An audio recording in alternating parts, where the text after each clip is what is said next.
ഇന്ന് മാർച്ച് 8 വനിതാ ദിനം.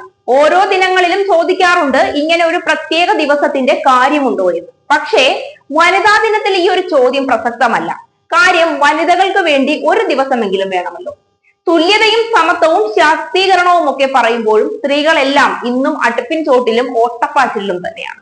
സ്ത്രീകളെല്ലാം തൊഴിലുള്ളവരായി സ്വന്തമായി പണം സമ്പാദിക്കാൻ തുടങ്ങി.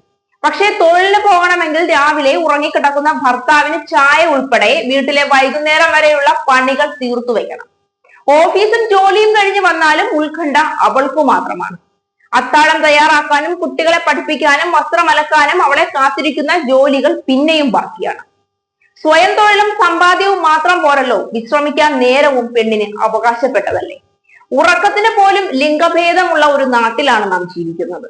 ഉറക്കമുണ്ട്, ആണുറക്കവും പെണ്ണുറക്കവും. അതുകൊണ്ടാണ് ജോലിയുള്ള പെണ്ണിന് ഉറക്കം നിഷേധിക്കപ്പെടുമ്പോൾ പണിയെടുത്ത് ക്ഷീണിച്ചു വരുന്ന ആണിന് ഉറക്കം അനിവാര്യമാകുന്നത്. മകൻ തെറ്റ് ചെയ്താൽ ഇന്നും അമ്മയുടെ വളർത്തുദോഷം തന്നെയാണ്. കെട്ടിയോൻ പിഴച്ചു പോയാൽ അത് കെട്ടിയവളുടെ പിടിപ്പുകേട്. അത്രമാത്രം സ്വന്തമായി ചിന്തിക്കാൻ ബുദ്ധിയും ബോധവും ഇല്ലാത്തവരാണോ പുരുഷന്മാർ? അല്ല. പക്ഷേ ഇന്നും അതിന്റെ കാണാച്ചരട് കെട്ടിയിരിക്കുന്നത് പെണ്ണിന്റെ ഉത്തരവാദിത്വത്തിലാണ്. പിന്നെയുമുണ്ട് പെണ്ണിന് ബാലികേറാമലകൾ. ഏതെങ്കിലും ഒരു ബന്ധത്തിൽ നിന്ന് എത്ര ടോക്സിക് ആയാലും ഇറങ്ങി വന്നു കഴിഞ്ഞാൽ അവിടെ പെണ്ണിന് മാത്രമാണ് സദാചാരവാദികൾ ആക്രമിക്കുന്നത്. കൗരവസഭയിലെ പാഞ്ചാലിയെ പോലെ പെണ്ണിന്റെ മാനവും അഭിമാനവും ഇന്നും പ്രത്യക്ഷമായും പരോക്ഷമായും ചോദ്യം ചെയ്യപ്പെടുന്നത്. കുട്ടികൾ പോലും നിയമം മൂലം അവരുടെ ഉത്തരവാദിത്വമാകുന്നു. കെട്ടിയവൻ ഉപേക്ഷിച്ചാലും കെട്ടിയവനെ ഉപേക്ഷിച്ചാലും മക്കൾ പെണ്ണിന്റെ മാത്രം ഉത്തരവാദിത്വമാണ്. സതി എന്നൊരു അനുഷ്ഠാനം മണ്ണടിഞ്ഞിട്ട് കാലങ്ങളായി.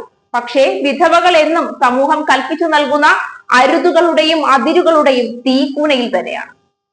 ഉത്തരയും വിസ്മയയും മുതൽ ഒടുവിൽ ഷൈനി വരെ എത്തി നിൽക്കുന്നു കൊലക്കത്തിക്കും സ്ത്രീധന പീഡനത്തിനും ഇരയായി മാഞ്ഞു പോകുന്ന സ്ത്രീകൾ.